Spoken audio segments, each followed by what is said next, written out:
আসসালামু আলাইকুম। বাংলা পদ্মের উপর খুবই গুরুত্বপূর্ণ একটি রিভিশন ক্লাসে সবাইকে স্বাগতম। আমরা আজকে বাংলা পদ্য যে রয়েছে 12টা এই বিষয়ের উপর আলোচনা করব ইনশাল্লাহ। আপনারা সকলেই জানেন এই যে বাংলা পদ্য, এই পদ্য থেকে 3টি সিকিউ থাকবে, যে কোনো 2টি আপনাকে উত্তর করা লাগবে। টোটাল 12টি পদ্য আছে, 3টি সিকিউ থাকবে, আর 12টা থেকে টোটাল 12টি এমসিকিউ থাকবে। অর্থাৎ এভারেজে প্রতিটি পদ্য থেকে একটা এমসিকিউ হচ্ছে। তার মানে বুঝতে পারছেন, বেশি পড়াশোনা কিন্তু ফলাফল আসবে অল্প। এজন্য সতর্কতার সাথে টেকনিক্যালি পড়াশোনা করতে হবে। আর যে কোনো জায়গা থেকেই কিন্তু আপনার পরীক্ষায় এই সৃজনশীল আসতে পারে। কেউ যদি বলে এই 3টা থেকে আসবে, আবার এই 3টা থেকে আসবে না, এগুলো আসলে গ্রহণযোগ্য হবে না। ঠিক আছে, যে কোনো পদ্য থেকে আসতে পারে পরীক্ষায়। তো আজকে আমরা এই পদ্যটা নিয়ে একটু কম সংক্ষেপে রিভিশন করবো সবকিছু। যেমন সোনার তরী, এই কবি পরিচিতি হচ্ছে আমাদের রবীন্দ্রনাথ ঠাকুরের এই সোনার তরী। তার বিখ্যাত গীতাঞ্জলি যে কাব্যগ্রন্থ, সেটা অনুবাদের জন্য তিনি 1913 সালে এশীয়দের মধ্যে নোবেল পুরস্কার পান, এবং তিনি তার ছদ্মনাম ছিল ভানুসিংহ ঠাকুর। এটা এমসিকিউর জন্য আসতে পারে। সোনার তরী কবিতার মূল ভাবটা কি জিনিস দেখেন। মানুষ তার মহৎ কীর্তি বা কর্মের মাধ্যমে অমরত্ব লাভের আকাঙ্ক্ষা ব্যক্ত হয়েছে এই কবিতায় মানুষের। কারণ জানেন, আমরা জানি কি, মানুষ মরণশীল, মানুষ কিন্তু এক সময় মরে যাবে, কিন্তু তার যে সৃষ্টি সেটা অমর, সেটা কখনো, কর্মটা হচ্ছে অমর। ঠিক আছে, ওকে। এই কবিতার সারাংশটা দেখেন। মানুষ তার কল্যাণকর কাজের মধ্য দিয়ে জগতে বেঁচে থাকে। যেমন এক্সাম্পল স্বরূপ সম্রাট শাহজাহান, সে তার তাজমহলের জন্য সে মারা গিয়েছে, কিন্তু তার সৃষ্টিকর্মের কারণে মানুষ তাকে এখনো স্মরণ করছে। একইভাবে মাইকেল জ্যাকসন, পেলে, ম্যারাডোনা, তারা কিন্তু মারা গিয়েছে, তাদের কর্মের জন্য মানুষ তাদের এখনো মনে রেখেছে। ওকে, এই কবিতার মূল বিষয় হচ্ছে, সোনার তরী কবিতায় কবি একজন কৃষকের রূপকে মানুষের জীবন দর্শন তুলে ধরেছেন। এই কবিতায় একজন কৃষক তার সোনার ধান কেটে পাড়ে নিয়ে যাওয়ার জন্য অপেক্ষা করছিল, কিন্তু বৈরী পরিবেশে সে শুধু নিজের কর্মের ফসলকেই, তার কর্মের ফসলকেই নৌকায় তুলতে পারে। ছোট নৌকা বলে স্থান সংকুলন হয় না কৃষকের, নিজের মহাকাবলে গহরে হারিয়ে যায়, বিলীন হয়ে যায়। অর্থাৎ সে নিজে বেঁচে থাকতে পারে না, তার কর্মটা বেঁচে থাকতে পারে। মানে কর্ম হচ্ছে আপনার অমর থাকে। তার কষ্টের ফসল মহাকাল রূপী সোনার তরীতে স্থান পেলেও কৃষকের স্থান হয় না। সোনার তরী কবিতার মূল বক্তব্যটা কি একটু খেয়াল করেন। এটাই হচ্ছে পুরা কবিতার মূল বিষয়টা এইটুকু। মানুষ তার সমগ্র জীবনে যে কর্ম করে, যা তার কীর্তি, তা মহাকাল ধরে রাখে এবং অনন্তকাল বয়ে নিয়ে যায়, মানুষকে গ্রহণ করে না। মূলত এই কারণে কৃষকের সোনার ধান স্থান পেলেও স্থান হয়নি কৃষকের নিজের। আর মূলত এখানে কৃষক হচ্ছে কবি রবীন্দ্রনাথ নিজেই। এখানে কৃষককে কবি রবীন্দ্রনাথ নিজেই। আর তার সারা জীবনের সাহিত্য কর্ম হচ্ছে সোনার ফসল। কবিতাটিতে নিবিড়ভাবে মিশে আছে কবির জীবন দর্শন। মহাকালের স্রোতে জীবন যৌবন ভেসে যায়, বেঁচে থাকে মানুষের সৃষ্ট সোনার ফসল। রবীন্দ্রনাথ ঠাকুরকে আমরা তার সৃষ্টিকর্মের জন্য মনে রেখেছি। মানুষ বেঁচে থাকে না, তার সৃষ্টিকর্মটা অমর থাকে। পরীক্ষার গগহতে এখান থেকে সৃজনশীল আসলে এই টপিকগুলো থেকে প্রশ্ন হবে। মানুষ মরণশীল, কিন্তু তার সৃষ্টিকর্ম অবিনশ্বর। মহৎ কীর্তির মাধ্যমে অমরতা লাভের প্রত্যয় ব্যক্ত হয়েছে। মানুষের জীবন ঘিরে রয়েছে বৈরী আবহাওয়া ও বাঁকা জল। এই দেখেন না, চারদিকে মানুষের মৃত্যুর অনেক ফাঁদ থাকে এবং মৃত্যুই অনিবার্য রূপ। মৃত্যু হবেই, মানুষের প্রত্যেকটা মানুষেরই মৃত্যু নিশ্চিত হবে। এইগুলো হচ্ছে সৃজনশীলের মধ্যে আসার জন্য যে গগহ এর প্রশ্নের টপিকস। আমি যেতটুকু পড়িয়েছি, যেতটুকু বলেছি, এইটুকু টপিকস গগহের জন্য আপনার লাগবে। ওকে, এক নম্বরটা ক্লিয়ার কিনা সবাই একটু জানাবেন। তাহলে আমরা পরের পদ্মে যাব।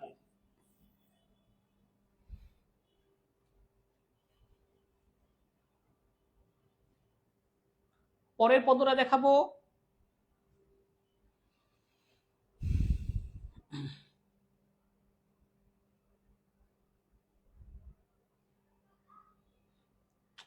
যে যে সকল টপিকস গুলো বলি এগুলো মাথায় রাখবেন, এইগুলো থেকেই সৃজনশীলে গগহ লিখবেন, কোনো সমস্যা নাই।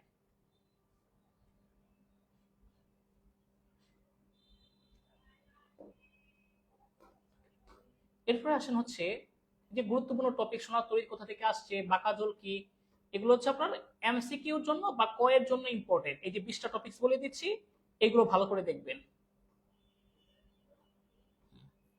বিদ্রোহী, এই কবিতাটা অনেকের কাছে কঠিন মনে হয়।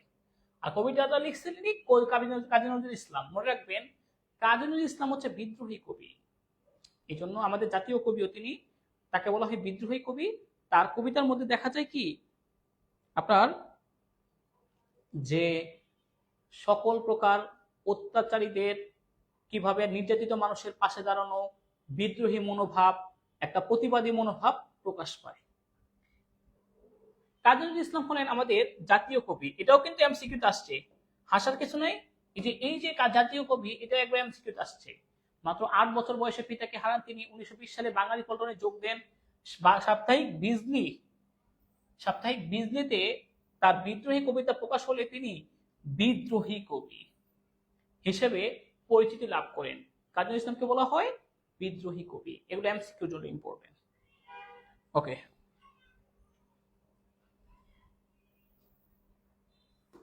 এরপর আসেন হচ্ছে এই কবিতার মূল ভাবটা কি। বিদ্রোহী কবিতার মূল ভাব হচ্ছে সকল অন্যায় ও অবিচারের বিরুদ্ধে প্রতিবাদ করা এবং অসাম্প্রদায়িক মনোভাব প্রকাশ করা। কোনো আপনার ধর্ম বাড়াবাড়ি এগুলো নিয়ে করা যাবে না, অসাম্প্রদায়িক মনোভাব প্রকাশ করা। ওকে, এই কবিতার সারাংশটা দেখেন কিভাবে আসছে। বিদ্রোহী বাংলা সাহিত্যের একটি শ্রেষ্ঠ কবিতা। এই কবিতায় কাজী নজরুল ইসলাম সকল অন্যায় অকল্যাণের অবসান করতে চেয়েছেন। এজন্য তিনি বিপ্লবের পথ বেছে নিয়েছেন। তার তীব্র এই প্রতিবাদী চেতনা তিনি অধিকার বঞ্চিত সকল মানুষের মাঝে ছড়িয়ে দিতে চান। তিনি প্রতিজ্ঞা করেছেন, কি প্রতিজ্ঞা করছেন দেখেন। পৃথিবীতে, ভালো করে দেখেন, এই পৃথিবীতে যতদিন অন্যায় থাকবে, যতদিন উৎপীড়িতদের কান্নার রোল তার কানে আসবে, ততদিন তার বিদ্রোহ অব্যাহত থাকবে। এটা হচ্ছে কবিতার মূল বিষয়টা, মূল বিষয়। এগুলো আসলে পরীক্ষায় লিখবেন, পরীক্ষায় তার কবিতার লাইন লিখবেন না, পরীক্ষায় এইসব কথাগুলো লিখতে হবে গগহতে যদি আসে। এরপর আসেন হচ্ছে এই বিদ্রোহী কবিতার মধ্যে আত্মবিশ্বাস ও আত্মশক্তি জাগরণ করছে, নিপীড়ন মানুষের মুক্তির পথ। এই যেটা দেখেন, এখানে কবির এই বিদ্রোহের উদ্দেশ্য আত্মবিশ্বাস ও আত্মশক্তির জাগরণ ঘটিয়ে যারা নিপীড়ন মানুষকে মুক্তির পথ দেখানো। কবি এখানে বারবার আমি শব্দটি ব্যবহার করে আত্মশক্তিতে বলিয়ান হয়ে মানুষকে অধিকার সচেতন করেছেন, যে আপনারা অত্যাচারী হয়ে কতদিন থাকবেন, আপনারা সচেতন হন আপনাদের অধিকার সম্পর্কে। বিদ্রোহী হয়ে ওঠার সঙ্গে ইতিহাস, ঐতিহ্য, পুরাণের নানা ঘটনা চরিত্রকে স্মরণ করে বীরত্ব দিয়ে অন্যায় প্রতিবাদ করার কথা বলেছেন। কবি শেষের ধ্বনি কি? অত্যাচারের অবসান কাম্য। যে অত্যাচার করে তার বিরুদ্ধে যদি আপনি রুখে না দাঁড়ান, সে তো সারা জীবন আপনাকে অত্যাচার করেই যাবে। এজন্য আপনাকে রুখে দাঁড়াইতে হবে। ঠিক আছে? মানুষের মুক্তির জন্য শত্রুর বিরুদ্ধে বিদ্রোহ ঘোষণা করতে হবে। অধিকার বঞ্চিত মানুষকে অন্যায়ের প্রতিবাদ করতে শেখানো। শাসকদের ধ্বংস প্রত্যাশা, যারা শাসনের নামে শোষণ করে তাদের ধ্বংস প্রত্যাশা করছে। আর সর্বশেষ এই কবিতা থেকে সেন্স আসতে পারে এইটা নিয়ে, যে অন্যায়ের প্রতিকারে বিদ্রোহী চেতনার জাগরণ ঘটানো। মূল কবিতার বিষয় এগুলাই, যে মানুষের মুক্তির জন্য শত্রুর বিরুদ্ধে বিদ্রোহ ঘোষণা, অধিকার বঞ্চিত মানুষকে বলছে কি অন্যায়ের প্রতিবাদ করতে শেখানো, শাসকদের ধ্বংস প্রত্যাশা। এইসব কথাগুলো থেকেই সৃজনশীলের গগহ আসবে। এই জন্য নোটটা ভালো করে পড়বেন, তারপরে কবিতাটা পড়লে, মূল ভাব পড়লে অনেক কিছু ক্লিয়ার হয়ে যাবে। এই হচ্ছে আমাদের 2 নম্বর বিষয়টা, যে আমাদের বিদ্রোহী কবিতার মূল বিষয়, এবং এখান থেকে আসবে সৃজনশীলের গগহ। তারপরে আপনি এমসিকিউর জন্য দেখতে পারেন এগুলো থেকে অনেকটা এমসিকিউ আসছে পরীক্ষায়। একটা এমসিকিউ থাকবে, এগুলো দেখলেই হয়ে যাবে। আগে এগুলো শেষ করবেন, যদি পারেন তারপরে যাবেন। প্রতিদান কবিতাটা দেখেন। প্রতিদান কবিতা, এই প্রতিদান কবিতা পল্লী কবি জসিমউদ্দিনের।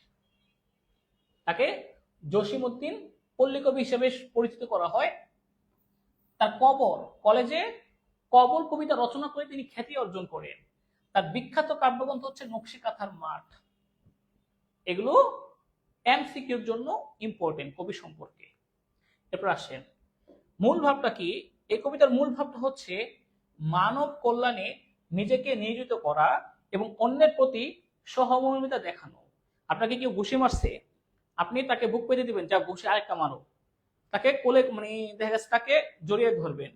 আপনাকে কেউ দেখা যাচ্ছে আপনার ক্ষতি সাধন করছে, আপনি তার উপকার করেন, যেন সে আপনার ভালোবাসায় মুগ্ধ হয়ে যায়, আপনার ক্ষতি সাধন না করে আপনার বন্ধু হয়ে যায়। এই বিষয়গুলো, কষ্ট সহিষ্ণুতার বিষয়গুলো ফুটিয়ে তুলছেন। তখন দেখি আমরা প্রতিদান কবিতার বিষয়গুলো কি কি। প্রতিদান কবিতায় কবি ক্ষুদ্র স্বার্থকে বিসর্জন দিয়ে পরার্থপরতার মধ্যে যে ব্যক্তির প্রকৃত সুখ ও জীবনের সার্থকতা সেটা ফুটিয়ে তুলছেন। এই যে পরার্থপরতা, পরের জন্য আপনার নিজের স্বার্থটা ত্যাগ করা। কবি যাদের ঘর বাঁধেন, কবি নিজে যাদের ঘরটা বাইজা দেন, তারা করে কি, তারাই কবির ঘর ভাঙে। দেখছেন কত খারাপ। আপনি একজন মানুষের ঘর করে দিচ্ছেন, সে এসে আপনার ঘর ভাঙতেছে। আবার দেখেন কবি যাদের বুক ভরা গান দেয়, তারাই কবিকে বিষে ভরা বান দেয়। চিন্তা করছেন, আমি দিই তোমাকে বিষে ভরা বান, বুক ভরা গান, তুমি আমাকে দিচ্ছ বিষে ভরা বান, কটূক্তি কথা। এই বিষয়গুলো যারা তাকে পর ভেবে দূরে সরিয়ে দেয়, তিনি তাদের আপন করে নেওয়ার জন্য হাহাকার করেন। বুঝতে পারছেন কবির বিষয়টা। কবি হচ্ছে যে ভালোবাসা দিয়ে আপন করতে চায়, কিন্তু ওই মানুষটাই তাকে পর ভেবে দূরে সরিয়ে দেয়। তাহলে এই কবিতার মূল বিষয়গুলো থেকে আমরা কি বুঝতে পারতেছি, অর্থাৎ কবিতায় কবির মধ্যে সহিষ্ণুতার গুণ, এই সহিষ্ণুতার গুণ প্রকাশ পেয়েছে। সমাজ সংসারে বিদ্যমান বিভেদ, হিংসা, হানাহানি দ্বারা আক্রান্ত হওয়ার বিষয়গুলো তিনি প্রকাশ করেছেন। এই যে আক্রান্ত হচ্ছে, তারপরেও কবির কণ্ঠে কোনরূপ প্রতিশোধ, প্রতিহিংসা এগুলো হয় নাই। কাজী নজরুল ইসলাম বলতো কি, এই প্রতিশোধ নেই, প্রতিশোধ পরায়ণ হন। কিন্তু পল্লী কবি বলছে না, প্রতিশোধ পরায়ণ হওয়া যাবে না। প্রীতিময় এক পরিবেশ সৃষ্টির আকাঙ্ক্ষা ব্যক্ত করেছেন। কবির কাছে মানব জীবনের উদ্দেশ্য হচ্ছে অন্যের জন্য আত্মত্যাগ করা। অন্যের জন্য কি? আত্মত্যাগ করা। তাই কবি কাটা পেলেও ফুল দান করেন। কবি কাটা পেলেও কি দান করেন? ফুল দান করেন। মানুষের সঙ্গে মানুষের বন্ধন চিরন্তন। আত্মার বন্ধন টিকে থাকে মানুষের সুন্দর কথা ও আচরণের উপর। ভালোবাসাপূর্ণ মানুষই নির্মাণ করতে পারে সুন্দর নিরাপদ। এই কথাটা ভালো করে দেখেন, এগুলো লিখবে, এই লাইনটা লিখতে হবে। আসলে যে ভালোবাসাপূর্ণ মানুষই নির্মাণ করতে পারে সুন্দর নিরাপদ পৃথিবী। এটার সাথে সুচেতনা কবিতার আপনার মিল আছে। কবি অনিষ্টকারীকে কেবল ক্ষমাই করেন নয়, বরং প্রতিদান হিসাবে তিনি অনিষ্টকারীর উপকার করার মাধ্যমে এই পৃথিবীকে সুন্দর ও বাসযোগ্য করতে চেয়েছেন। বুঝতে পেরেছেন? এখন আসেন, এই কবিতায় কি কি বিষয় থেকে আমরা আসবে সৃজনশীল। দেখেন, আপনাকে কেউ ক্ষতি সাধন করলো, আপনি কি করবেন? তার ক্ষতি সাধন করবেন। আমরা সাধারণত এরকমই করি যে মায়ের বদলে মায়ের, ইটের বদলে পাটকেল, যাই হোক। কিন্তু পল্লী কবি জসীমউদ্দীন এগুলোর পক্ষে না। অন্যের প্রতি সহমর্মিতা প্রদর্শনের দিক প্রকাশিত হয়েছে, মানব কল্যাণে নিজেকে নিয়োজিত করার দিক বর্ণিত হয়েছে। এগুলো লাগবে, এগুলো থেকে সৃজনশীল আসবে। আত্মত্যাগ ও আত্মবিসর্জনের দিক প্রকাশ পেয়েছে, সহিষ্ণুতার গুণ প্রকাশ পেয়েছে, যে আপনাকে কেউ মারছে, আপনি তাকে না মেরে তার উপকার করছেন। এইটুকু ক্লিয়ার করে নেন। তাহলে আমরা তার পরের কবিতা যাব, জাস্ট একটু রিভিশন করাচ্ছি কবিতাগুলোর মূল বিষয়গুলো।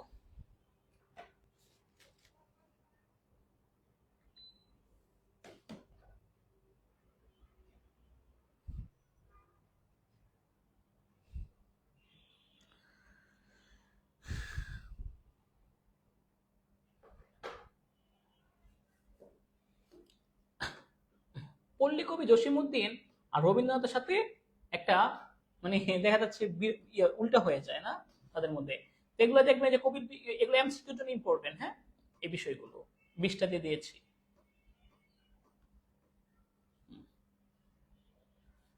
তাহারই পরে মনে, তাহারই পরে মনে, এটা আবার একদম সহজ কবিতা। এখানে কবির স্বামী সৈয়দ নেহাল হোসেন 1932 সালে মারা গিয়েছিলেন। তার কথাই তার মনে পড়ে প্রতি শীতকাল আসলে, মানে অতীত স্মৃতির কথাগুলো।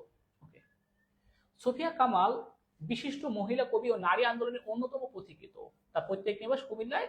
তিনি 1999 সালে 20 নভেম্বর মৃত্যুবরণ করেন। ওকে, মূল ভাব কি? প্রিয়জন হারানোর বেদনা এবং তার স্মৃতিকাতরতার অনুভূতি। প্রিয়জন হারানোর বেদনা। আপনার তো প্রিয় বস্তু হারিয়ে গেলে কি হয়? পরের বছর ওই দিন আসলে আহা, আমার ওই বিষয়টা মানে এত প্রিয় ছিল, মারা গিয়েছে, এরকম স্মৃতিকাতরতার অনুভূতি। দেখেন, তার হাজবেন্ড বা তার স্বামী মারা গিয়েছিল শীতকালে, এজন্য শীত আসার কারণে সে মন খারাপ করে বসেছিল। তখন কবির যারা ভক্ত তাকে কবিতা লিখতে বললেও বসন্ত নিয়ে সে ছিল উদাসীন।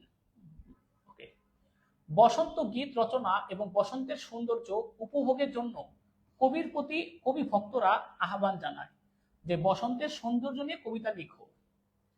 সাধারণভাবে প্রকৃতির সৌন্দর্য মানব মনের অফুরন্ত আনন্দের উৎস, কিন্তু কবি সুফিয়া কামাল ছিলেন বসন্তের প্রতি উদাসীন। কেন? তার উদাসীনতার মূল কারণ তার সাহিত্য সাধনার প্রধান সহায়ক ও উৎসাহদাতা স্বামী সৈয়দ নেহাল হোসেন হঠাৎ করে মৃত্যুবরণ করেন 1932 সালে। ওকে, এই হচ্ছে এই কবিতার স্মৃতিকাতরতার বিষয়, তার স্বামীর বিষয়। এরই কারণে তার জীবনে নেমে আসে প্রচন্ড শূন্যতা এবং দুঃসহ বিষণ্ণতা। আসে কি? দুঃসহ বিষণ্ণতা নেমে আসে তার স্বামীর কারণে মৃত্যু হওয়ার পরে। আর এই বিষাদময় রিক্ততার সুর, এই বিষাদময় রিক্ততার সুর আচ্ছন্ন করে আছে তাহারই পরে মনে কবিতাকে। তাহারই পরে মনে এই কবিতার যে মূল বিষয়টা স্মৃতিকাতরতা, যে ভুলিতে পারি না কোনো মতে। লাস্টের লাইনটা, এরপর আসে অন্তর জুড়ে রয়েছে রিক্ত শীতের করুণ বিদায়ের বেদনা। তিনি বসন্তের ফুলের সৌরভ অনুভব করতে পারেন না এবং তার ভক্তকুলের বিনীত অনুরোধ রক্ষা করতে পারে না। এই যে প্রিয়জন হারানোর শোক, শুধু তো শেখ হাসিনার না, সব মানুষের তো প্রিয়জন হারানোর শোক আছে। ঠিক আছে, মানুষ সহজে ভুলতে পারে না। প্রিয় মানুষকে হারিয়ে সব মানুষই শোকাচ্ছন্ন থাকে। যেমন শেখ হাসিনা তার বাবাকে হারিয়েছিলেন। প্রকৃতির পরিবর্তন তার মনে সারা জায়গাতে ব্যর্থ হয় এবং সে নিজেকে কি করে, সকল নিজেকে দূরে সরিয়ে রাখতে চায়, জগতের সব আনন্দ থেকে নিজেকে আলাদা করে রাখে। কবিতায় কবির মনে প্রিয়জন হারানোর স্মৃতি কাতরতার বিষয়টা প্রকাশ পেয়েছে। এখানে আসতে পারে কবি ভক্ত সম্পর্কে, যে বসন্ত আসার পরে কবি ভক্ত কবিকে জানাচ্ছে যে এখনো দেখোনি তুমি যে বসন্তকাল এসে পড়েছে। তখন কবি বলছে যে যে আপনার যে সে ফুলে ফুলে আমের মুকুল আসছে কিনা, যে দক্ষিণাশ্রমের গন্ধে হয়েছে কিনা অধীর আকুল, এগুলো বিভিন্ন বিষয়গুলো জিজ্ঞাসা করছে। এখনো দেখোনি তুমি, কেন কবি এত উদাসীন, মানে উদাসীনতা কেন? তখন বলছে যে কুয়াশা, তার স্বামী সৈয়দ নেহাল হোসেন যে খালি হাতে তাকে ছেড়ে চলে গিয়েছে শীতে, এই জন্য তার এখনো ওই স্মৃতি কাতরতার কারণে সে এখনো বসন্তের কোনো সৌন্দর্য উপভোগ করেনি বা জানে না। এই যে প্রিয়জন হারানোর বেদনার মন ভারাক্রান্ত থাকার বিষয়টি, এটা কবি সম্পর্কে। আর কবি ভক্ত হচ্ছে বসন্ত আগমন উপলক্ষে সৌন্দর্য উপভোগের আহ্বান জানাইছে। আর বসন্ত ঋতু তো আমরা জানি, ঋতুদের রাজা হচ্ছে বসন্ত।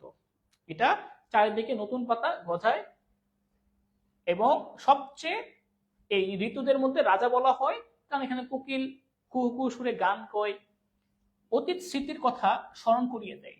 পরীক্ষায় সৃজনশীল আসতে পারে এরকম ভাবে যে আপনার হচ্ছে সামিয়া ইসলামের একটা বিড়াল ছিল, কিন্তু হঠাৎ করে বিড়ালটি ছাদ থেকে পড়ে মারা গিয়েছে। এখন পরীক্ষা আসলেও তার সামিয়ার মন খারাপ, সে পরীক্ষায় যাবে না বলছে। কেন? কারণ সে বিড়ালের প্রতি খুবই স্মৃতিকাতর হয়ে গিয়েছে।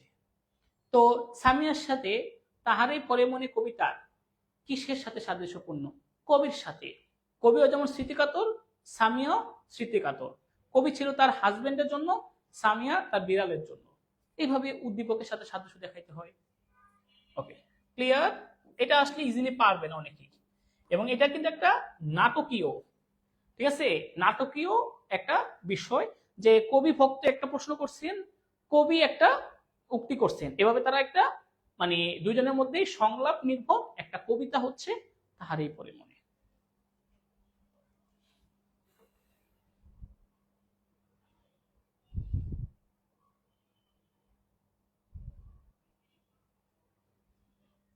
কবিতা পড়াগুলো একটু টাফ বেশি, হ্যাঁ, কবিতা পড়াটা একটু কঠিন। আপনার গদ্য মানে গদ্যগুলো, নাটক উপন্যাস তো পারা যায়, কবিতাগুলো নিয়ে একটু সমস্যা, অনেকের মধ্যেই কবিতাগুলো ধরতে পারেন না। আমি যে কথাগুলো বলি এবং যে কথাগুলো নোটে আছে এগুলো একটু ভালো করে দেখবেন। এরপর আসেন, ওকে, এটা কোথায় প্রকাশ পেয়েছে, সুদিয়া কামালের প্রথম স্বামীর নাম কি, এই বিষয়গুলো এমসিকিউর জন্য দেখবেন। 20টা করে দেওয়া আছে। এরপর 18 বছর বয়স। 18 বছর বয়স, এটা আবার একটু ইজি, এটাও ইজি আছে, এগুলো থেকে আসলে পারবে সহজে।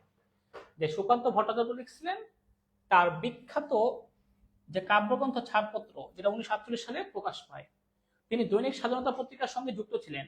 মাত্র 21 বছর বয়সে এই সুকান্ত ভট্টাচার্যের মৃত্যু হয়।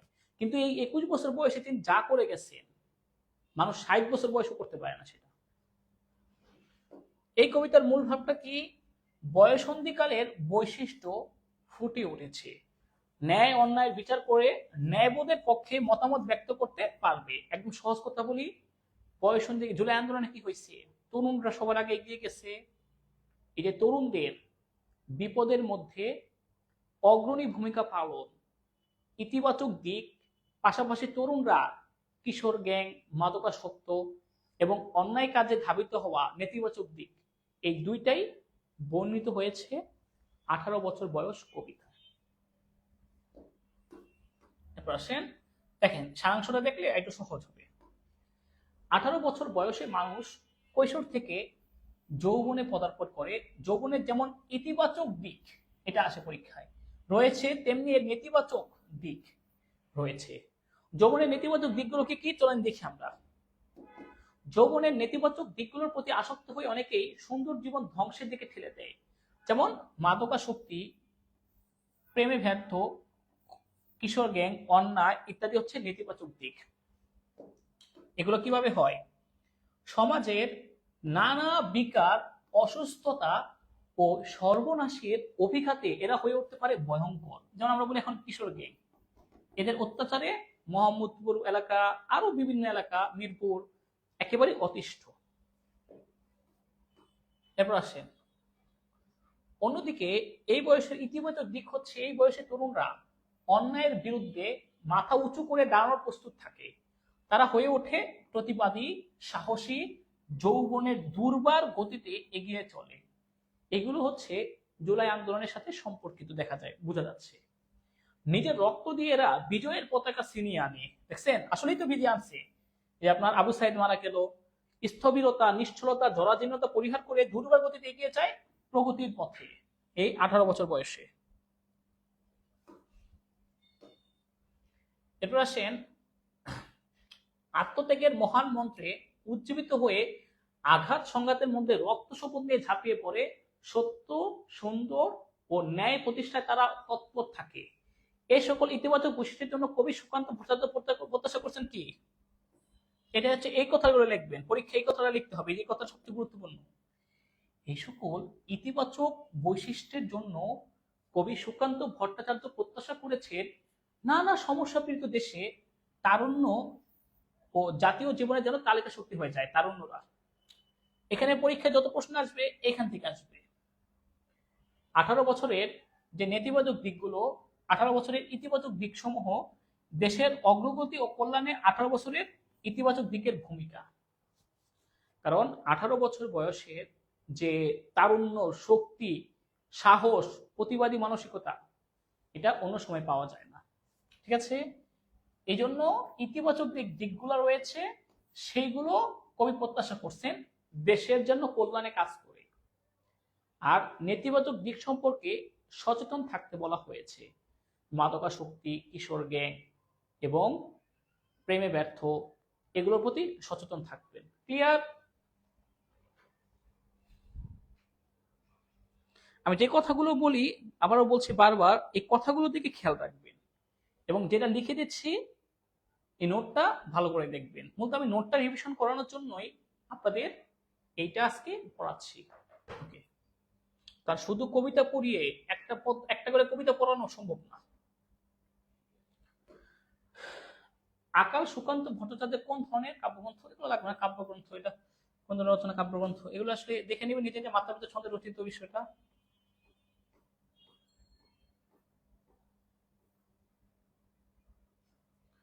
ফেব্রুয়ারি 1969। এটা হচ্ছে আপনার পুরো কবিতাটা গণজাগরণ আন্দোলন সংগ্রাম, বাঙালির ইতিহাস 52 থেকে 69 এই পর্যন্ত আসবে। 71 সালে কোনো ঘটনা এই কবিতায় আনবেন না। শামসুর রহমানের জন্ম 1930 সালের 29 অক্টোবর দৈনিক মর্নিং নিউজ এই সাংবাদিকতা দিয়ে কর্মজীবন শুরু করেন। রাষ্ট্রভাষা আন্দোলন, স্বাধীনতা যুদ্ধ এবং গণতান্ত্রিক আন্দোলনের প্রতি অকুণ্ঠ সমর্থন তার কবিতাকে করেছে অনন্য বৈশিষ্ট্যমণ্ডিত। এই যে ফেব্রুয়ারি 1969 কবিতার মূল ভাবটা দেখেন, ভাষা আন্দোলনের চেতনায় দেশপ্রেম, জাতীয়তাবোধ সমুন্নত রাখা। কোন চেতনায়? ভাষা আন্দোলনের চেতনায়। 52 ভাষা আন্দোলন থেকে শুরু করে 69 গণ অভ্যুত্থান পর্যন্ত।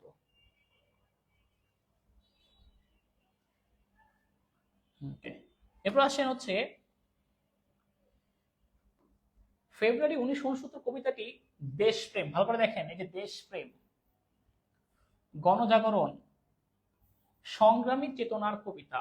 পাকিস্তানি শাসক গোষ্ঠীর নির্মম অত্যাচার ও নিপীড়ন থেকে মুক্ত হতে বাংলার মানুষের প্রতিবাদী মনোভাব কাদের থেকে? পাকিস্তান থেকে প্রকাশ পেয়েছে এই কবিতায়। 1952 সালের ভাষা শহীদদের আত্মত্যাগ 1969 সালে বাঙালির প্রেরণার উৎস। ওই যে 52 সালে আমরা রক্ত দান করেছি, আত্মত্যাগ করছি, এটা আমাদের একটা প্রেরণা, চেতনার উৎস ছিল 1969 সালে গণ অভ্যুত্থানে।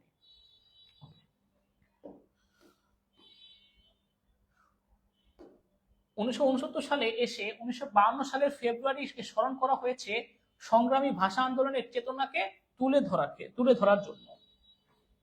ওকে, মানে আমাদের যে 69 সালে গণ অভ্যুত্থানটা হয়েছে, এটা আসলে বীজ বপন করা হয়েছিল 52 সাল থেকে। জাতিগত শোষণ নিপীড়নের বিরুদ্ধে তৎকালীন সময়ে দেশের মানুষ ক্ষুব্ধ, ওই আন্দোলনের সময় ক্ষুব্ধ হয়ে ওঠে। আর এরই ফলে 1969 সালের সূচনা হয়েছিল গণ আন্দোলনের। কবিতাটি সেই গণজাগরণ, শুনছেন না? কৃষক, তাঁতি, শ্রমিক সব মানুষরা একসাথে হয়ে গণ আন্দোলন করছিল। 24-এ একটা গণ আন্দোলন হইলো, গণজোয়ার হইলো, ঠিক একইভাবে 69-এ গণজোয়ার হয়েছে, গণ আন্দোলন।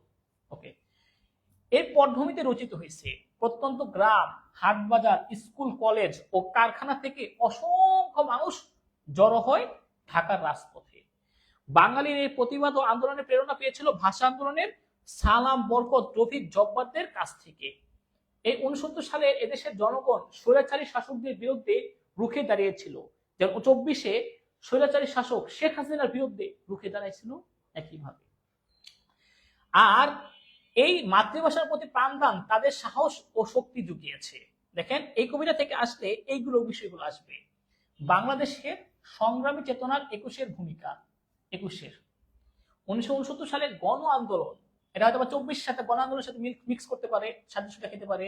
পাকিস্তানি শাসক গোষ্ঠীর নির্মম আচরণ ও নির্যাতন, মাতৃভাষার প্রতি শ্রদ্ধা ও ভালোবাসা। আমাদের এই ভাষাটা তো এমনি আসে নাই, এটা আন্দোলন সংগ্রামের মধ্যেই বাংলা ভাষাকে রাষ্ট্রভাষা করা হয়েছিল। ঠিক আছে, তো এটার সাথে 24 সালের জুলাই আন্দোলন, জুলাই যে গণ আন্দোলন, গণজাগরণ, তার সাথে সাদৃশ্যতা রয়েছে। ক্লিয়ার? ফেব্রুয়ারি 1969 কি ক্লিয়ার করেন?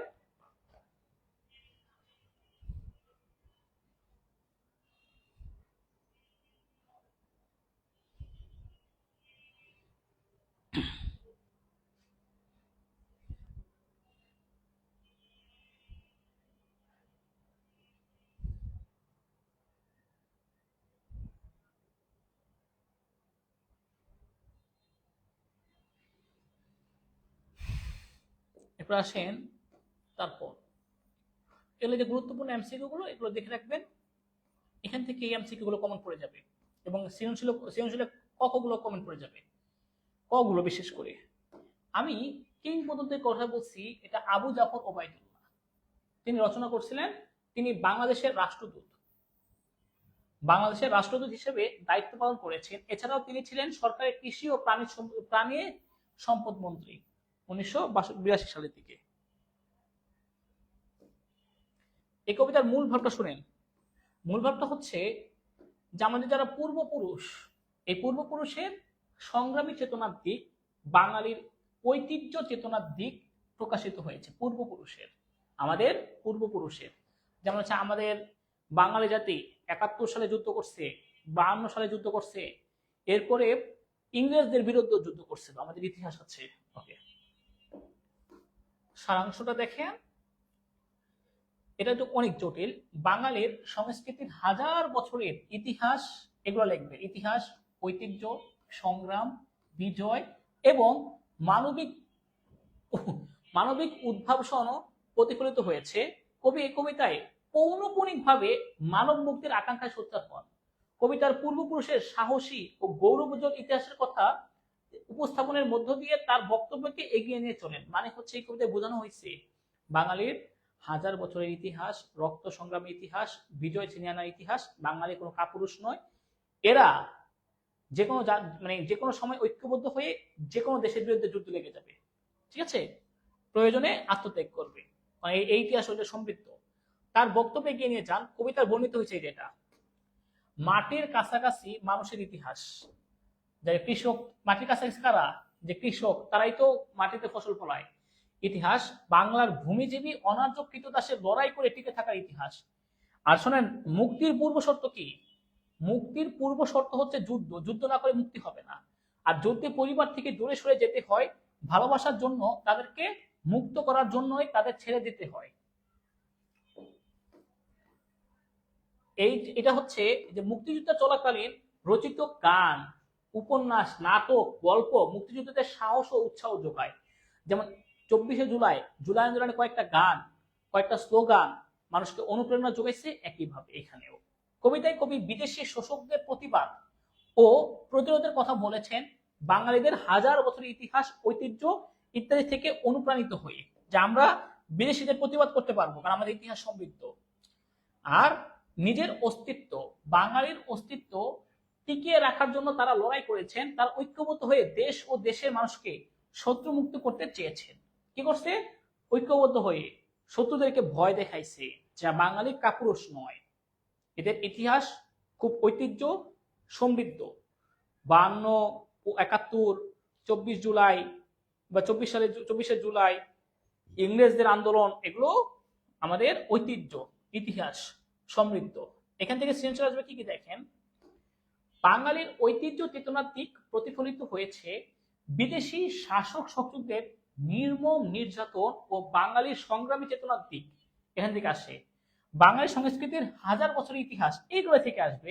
আর মুক্তি লাভের পূর্ব শর্ত হচ্ছে যুদ্ধ।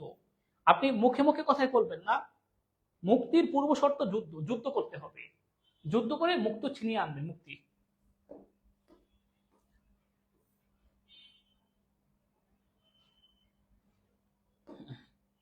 গুরুত্বপূর্ণ প্রশ্ন, কিংবদন্তি শব্দের অর্থ কি? জনশ্রুতি। কিংবদন্তি শব্দের অর্থ কি? জনশ্রুতি। এগুলো আসলে আপনারা এমসিকিউতে দেখবেন, কারণ যে কবিতা এগুলো পড়ে দেখলে অনেক বড় হয়ে যাবে। হ্যাঁ, ঋতু বর্ণন। ওকে, শর্ট সিলেবাসের বাইরে এটা ছিল ঋতু বর্ণন। ঋতু বর্ণন কি? বাংলাদেশের কয়টা ঋতু? 6 ঋতু।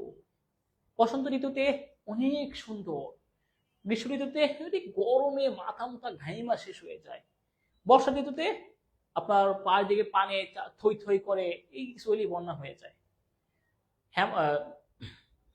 তারপরে তারপরে শরৎ ঋতুতে কাশফুল জন্মায়, এই কাশফুল খুব একটা ইয়া দেখে। হেমন্ত, শীতে কষ্ট মানুষের হয়, তবে যারা বিবাহিত কাপল তাদের তো সুন্দর সময় কাটে। এইভাবে বাংলাদেশে যে 6টা ঋতু আছে, এই 6টা ঋতু সম্পর্কে বর্ণনা আছে এই কবিতা। আলাওল, এই কবিতা লিখছেন কে? আলাওল। দেখেন ভালো করে, আলাওল। আলাওল 17 শতকের অন্যতম শ্রেষ্ঠ কবি। তার বিখ্যাত কাব্য পদ্মাবতী, এটা লাগবে, এটা ইম্পর্টেন্ট। আরাকান রাজ্যের সেনাদলে প্রথমে কাজ পান তিনি। সংস্কৃত, আরবি, ফার্সি সহ বিভিন্ন ভাষায় অসামান্য পাণ্ডিত্যের অধিকারী। তার রচনায় নাগরিক চেতনা ও রুচির ছাপ সুস্পষ্ট।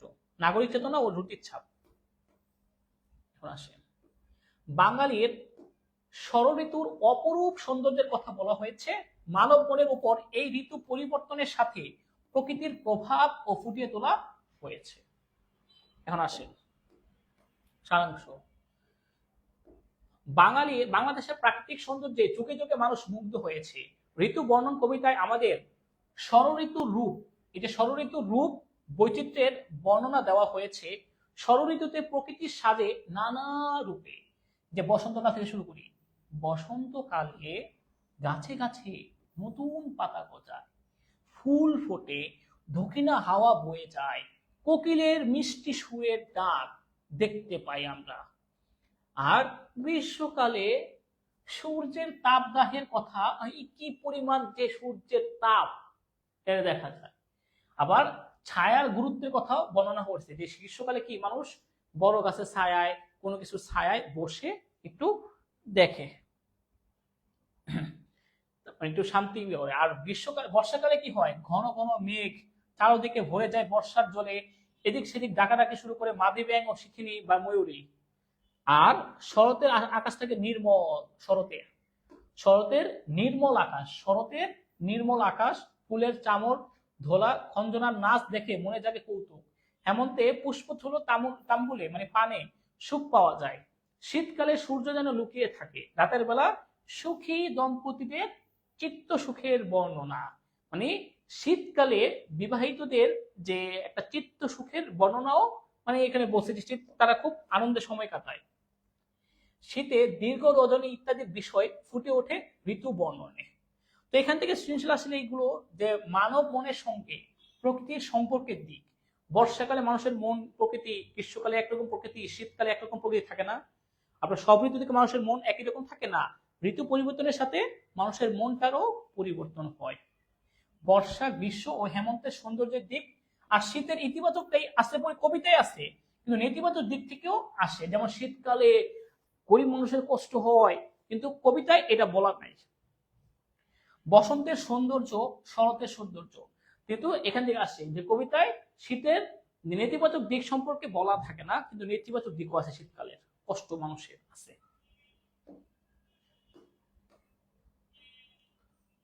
ওকে, এখান থেকে আর গুরুত্বপূর্ণ কিছু দেখা আছে। এরপর আসে সুচেতনা। সুচেতনা সম্পর্কে আমরা দেখি একটু। এই কবিতার মূল বিষয়টা কি? সুচেতনা। ওই যে শুভ বুদ্ধি, মানে ভালো বিষয়গুলো। সুচেতনা কবিতায় আপনার যে সুবুদ্ধি, ভালোবাসা দিয়ে পৃথিবী জয় করার বিষয়টা। ওকে, জীবনানন্দ দাশ 1899 সালের 17 ফেব্রুয়ারি বরিশালে জন্মগ্রহণ করেন। তার মা কুসুম কুমারী দাস। তিনি ছিলেন ওই সময়ের বিখ্যাত কবি। তার মা রবীন্দ্রনাথ ঠাকুর তাকে চিত্ররূপময়, এই জীবনানন্দ দাশকে চিত্ররূপময়, এবং বুদ্ধদেব বসু তাকে নির্জনতম কবি বলেছেন। আর তার কিছু, তিনি ট্রাম দুর্ঘটনায় মারা গিয়েছিলেন। ট্রাম দুর্ঘটনায় আকস্মিকভাবে। মূল ভাবটা দেখেন,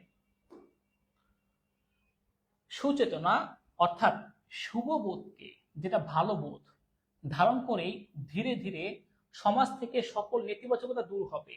ভালোবাসা, মানে এই ভালোবাসা দিয়ে পৃথিবীর মধ্যে একটা মানব সমাজ গঠন করতে চাচ্ছেন, যেখানে ইরাক, ইরান, তারপর হচ্ছে যুক্তরাষ্ট্র, এই যুদ্ধগুলো থাকবে না। সুচেতনতা কবিতা কবি অশুভ চেতনার স্থলে শুভ চেতনা, এই সুচেতনা মানে শুভ চেতনার প্রত্যাশা ব্যক্ত করেছেন। কবি প্রত্যক্ষ করেছেন পৃথিবীর অন্ধকার তথা অশুভ শক্তির ভয়ঙ্কর বিস্তার ঘটছে এখন। স্বার্থের দ্বন্দ্বে, যেমন ইরান, এদের মনে রাখবেন কিভাবে জানেন? ইরান আর ইউএস, মানে যুক্তরাষ্ট্র, এর যুদ্ধ সম্পর্কে নিয়ে। স্বার্থের দ্বন্দ্বে মানুষ লিপ্ত, মানুষের যুদ্ধ, রক্তপাত, সংঘাত শেষ নয়। পৃথিবীর এই কোলাহল ও মানুষের হৃদয়হীনতা দেখে কবি ব্যথিত। বর্তমানে পৃথিবীতে ভরে গিয়েছে ঘৃণায়। বর্তমান পৃথিবী কি ঘটে গেছে এরকম না? ট্রাম্পের ঘৃণায়, বেদনায়, আক্রোশে পৃথিবীটা ভরে গেছে। কিন্তু প্রেম, সৌন্দর্য, মানবিকতায় সভ্যতার মূল চালিকা শক্তি, এই কথা মানুষ ভুলে গেছে, যে প্রেম, সৌন্দর্য, মানবিকতায়, সভ্যতায় মূল চালিকা শক্তি। এটা মানুষ এখন আর মনে রাখেন না। তাই কবি সুচেতনা অর্থাৎ শুভবোধকে শান্তিময় পৃথিবী গড়ে তোলার হাতিয়ার হিসেবে দেখেছেন। কবি বিশ্বাস করেন সত্য ও মঙ্গল চিন্তার আলোকিত পথে, যে সত্য ও মঙ্গল চিন্তা মানে মানুষের কল্যাণ সাধন হবে। আলোকিত পথে পৃথিবীর ক্রম মুক্তি ঘটবে, সমাজে প্রেম ও সত্য কল্যাণের প্রতিষ্ঠা লাভ হবে। এগুলো চিন্তা করবেন, সমাজে প্রেম, সত্য ও কল্যাণের প্রতিষ্ঠা লাভ হবে। রাতের শেষে অনন্ত সূর্যোদয়কে নিশ্চিত করবে এই সুচেতনা। দেখেন এই কবিতার গতে কি আসবে? সভ্য মানব সমাজ গড়ার প্রত্যাশা। এর মতো ট্রাম্প কি বলছে? প্রতিকূলতাকে মোকাবেলা করার জন্য আশাবাদী মনোভাব ধারণ করা, অসুস্থ পৃথিবীর ধ্বংস ও ভাঙনের দিক প্রকাশ পাওয়া, সুচেতনার মাধ্যমে ভালোবাসাপূর্ণ পৃথিবী গড়ে তোলার প্রত্যাশা। এইটাই সৃজনশীল গঘতে লিখবেন, লাস্ট লাইনটা। এটা আসবেই। এখান থেকে যদি সৃজনশীল আসলে এই লাইনটা লিখতেই পারবেন, কোনো সমস্যা নাই। গ গহ উত্তর যেটাই বলো, প্রশ্ন যেটাই বলো, অ্যান্সার কমন এটা, যে সুচেতনার মাধ্যমে ভালোবাসাপূর্ণ পৃথিবী গড়ে তোলার প্রচেষ্টা। তো মোটামুটি আমাদের প্রায় 8টা শেষ, আর 4টা আছে। আমি বারবার বলছি, এগুলো কিন্তু আপনাদের কবিতার মূল বিষয়গুলো, এইগুলো থেকেই সিকিউতে আপনার কমন চলে আসবে।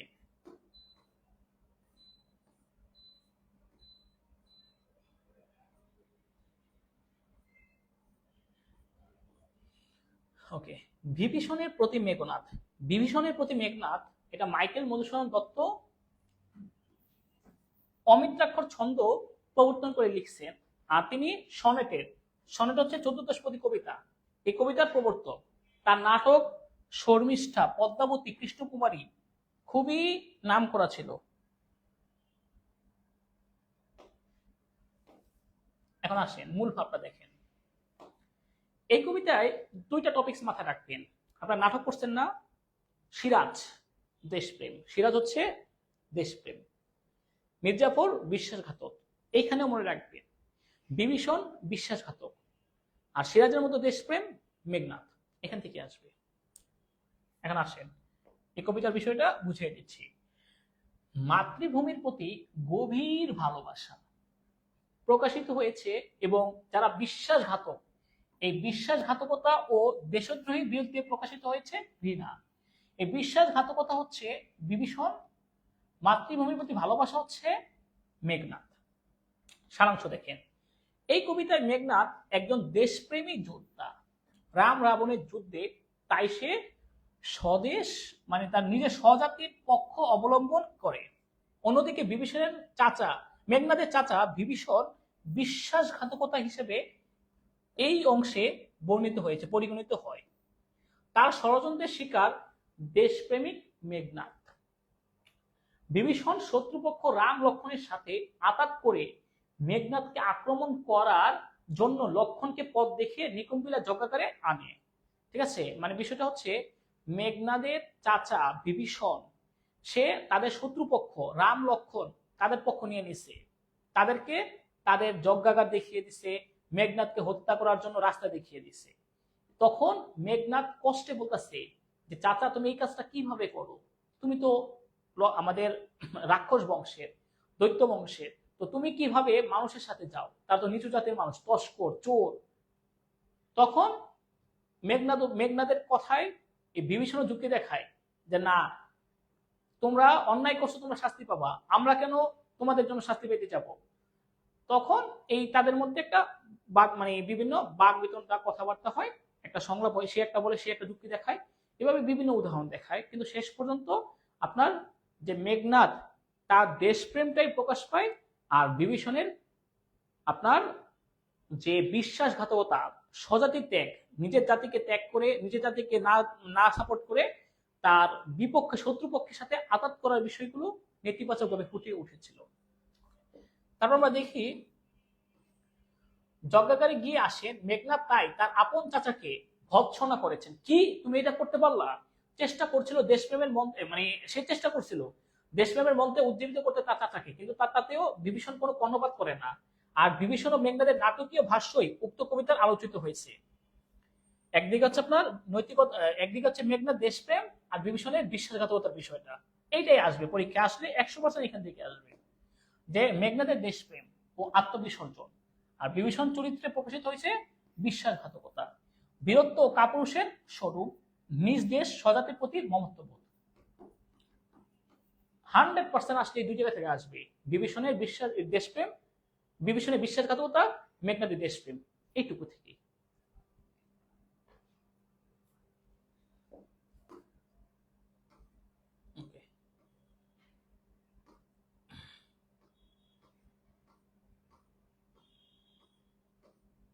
প্রত্যাবর্তনের লজ্জা, এটা একটু দেখেন। প্রত্যাবর্তনের লজ্জা এটা হচ্ছে আল মাহমুদ 1936 সালে ব্রাহ্মণবাড়িয়ায় জন্মগ্রহণ করছেন। তার প্রকৃত নাম মীর আব্দুস শুকুর আল মাহমুদ। দৈনিক জনকণ্ঠ কর্ণফুলী পত্রিকার সম্পাদক ছিলেন তিনি। আধুনিক বাংলা কবিতে অনন্য জগৎ তৈরি করেন তিনি। তার উল্লেখযোগ্য কাব্যগ্রন্থ, লোকপ্রকান্ত, এগুলো থেকে আসার মতো না, আসলে তার নামটাই আসতে পারে। মূল ভাব, প্রকৃতির সঙ্গে মানুষের সম্পর্ক। এই যে প্রকৃতির সঙ্গে মানুষের সম্পর্ক মায়ের সঙ্গে সন্তানের নারীর যোগসূত্রেরই মতোই। কারণ দেখেন, মা যেমন সন্তানকে ভালোবাসে, প্রকৃতির সাথে মানুষের সম্পর্কটাও একই রকম। প্রকৃতি চেতনা ও প্রকৃতির কাছে আত্মনিবেদনের মনোভাব প্রকাশিত হয়েছে। তো এটার সারাংশটা পুরোটা আগে বলে দিচ্ছি যে কবি শহরমুখী হতে চেয়েছিলেন, ঠিক আছে, মানে ভালো কিছুর জন্য তিনি শহরমুখী হতে চেয়েছিলেন, যে আপনার সে শহরে যাবে, তো কোনো কারণে শহরে তার ট্রেন মিস করে ফেলছে, সে ওই যে ঘুমিয়ে গেছিল, সে ঘুমিয়ে গেছিল। তো এই কবিতা থেকে আমরা যে মূল বিষয়গুলো দেখব, যে এই শহরমুখী হতে চেয়েও তিনি যে ব্যর্থ হয়েছেন, স্টেশনে গিয়ে ট্রেন ধরতে না পারায় তিনি এই হতাশা আর এই পরাজয়ের গ্লানি, এটা নিয়ে নিজ গ্রামেই ফিরে আসেন। ফেরার পথে তার মনে নেতিবাচক এবং হতাশাব্যঞ্জক অনুভূতি জাগ্রত করে। গ্রামের লাল সূর্য, কুয়াশা, বকের ঝাঁক, কলার ছোট বাগান কবির বর্ণনায় প্রস্ফুটিত হয়েছে। গ্রামীণ পরিবেশে মায়ের স্নেহ, মমতা, আন্তরিকতা। এই দেখেন, সে যে ব্যর্থ হয়েছে, মানে বিষয়টা হচ্ছে এরকম,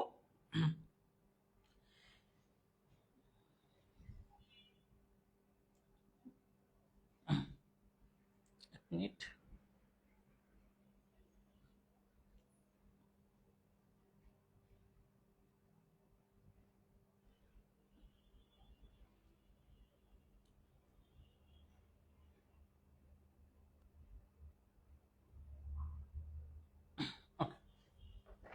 মেসেজ আসছিল, একটু দিলাম।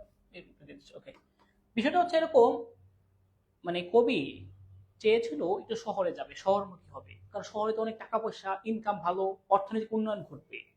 কোনো কারণে তার ট্রেনটা মিস করছে। তখন সে গ্রামে আবার ফিরে আসতে চাচ্ছে। তো সে ভাবতেছে, আহা, আমি যদি ট্রেনটা মিস করে এত কিছু করে কষ্ট করলাম, গ্রামে যে শহরে যাব, ফেরত আসতেছি, মানুষ আমাকে কি বলবে, এ কি বলবে, ও কি বলবে, এটা মানুষ কি বলবে, বিভিন্ন কষ্ট থাকে। তখন তার প্রকৃতির প্রতি একটা ভালোবাসা জাগ্রত হচ্ছে, যে আমি যে গ্রামে ছিলাম, গ্রামের মা, প্রকৃতি সবাই আমাকে কত ভালোবাসে। তখন তিনি এই তার এই কবিতার মধ্যে প্রকাশ করছে একটি গ্রামীণ পরিবেশে মায়ের স্নেহ, মমতা, আন্তরিকতা। কবির শহরে যেতে না পারার যে গ্লানি ও হতাশা, সেটা ভুলিয়ে দিয়েছেন। তার মা ও গ্রামীণ পরিবেশ তাকে আপন করে নেয়। তাকে শহরের চাকচিক্য হাতছানি দিলেও, শহরের চাকচিক্য তাকে হাতছানি দিলেও, ট্রেন ব্যর্থ হওয়ার অজুহাতে মায়ের টানে গ্রামে পা বাড়িয়েছেন। শহর ও নাগরিক জীবনের চেয়ে গ্রাম তুল্য, মানে মূল বিষয়টা এটা দেখায় যে শহর ও নাগরিক জীবনের চেয়ে গ্রাম তুল্য, গ্রামের সহজ জীবনই কবির জন্য পরম স্বস্তি। এই কথাটা লিখে দিবেন, এই কথাটা। মানে সে শহরমুখী হতে চাইছিলেন, কিন্তু অসচেতন জন্য আশা জায়গায় মানুষের মনে, ইতিবাচক নেতিবাচক। পদ্মার ফরুক আহমেদের জন্ম 1918 সালের 10 জুন মাগুরা জেলায়। প্রথম কাব্যগ্রন্থ সাতসাগরের মাঝে, এটা আসতে পারে। ফরুক আহমেদের প্রথম কাব্যগ্রন্থ কি? মূল ভাব, বাংলার মানুষের জীবন প্রবাহে পদ্মার ধ্বংসাত্মক, মানে খারাপ রূপ, কল্যাণময় রূপ, এই দুইটা রূপ তার ফুটে উঠছে। পদ্মার ধ্বংসাত্মক রূপ কি?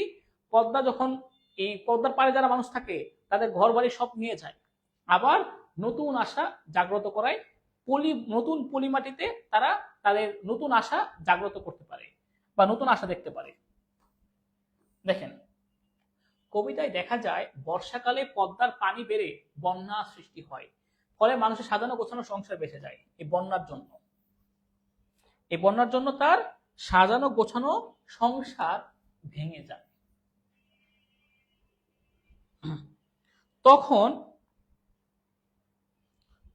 তখন পদ্মার তীরে বসতি যারা গেছে, তাদের নেমে আসে কি? দুঃখের দীর্ঘ রাত। অর্থাৎ বর্ষাকালে পদ্মাবর্তী তীরবর্তী নদীতে মানুষ থাকে, তাদের সীমাহীন কষ্ট। আবার এই পদ্মাই তাদের জন্য কল্যাণময়ী রূপ হয়ে আসে। কিভাবে দেখেন, একটা নেতিবাচক দেখলেন, এবার কল্যাণময়ী রূপ।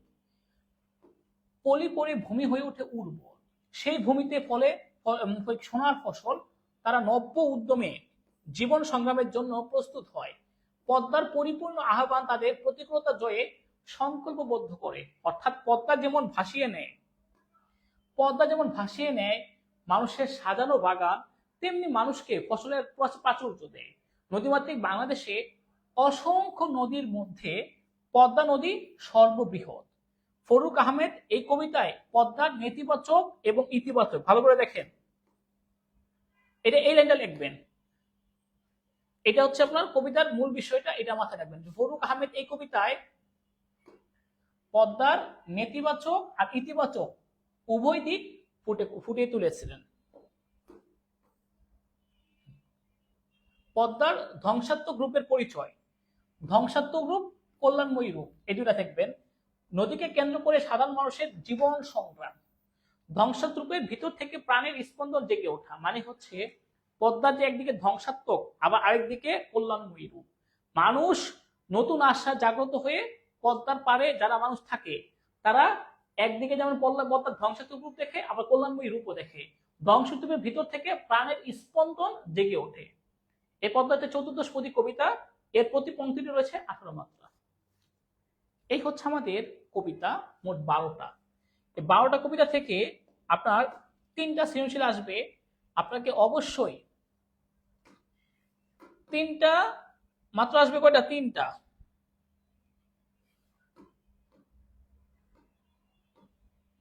এই 3টা আসবে 3টি থেকে যে দুইটি অ্যান্সার করতে হবে আপনাকে,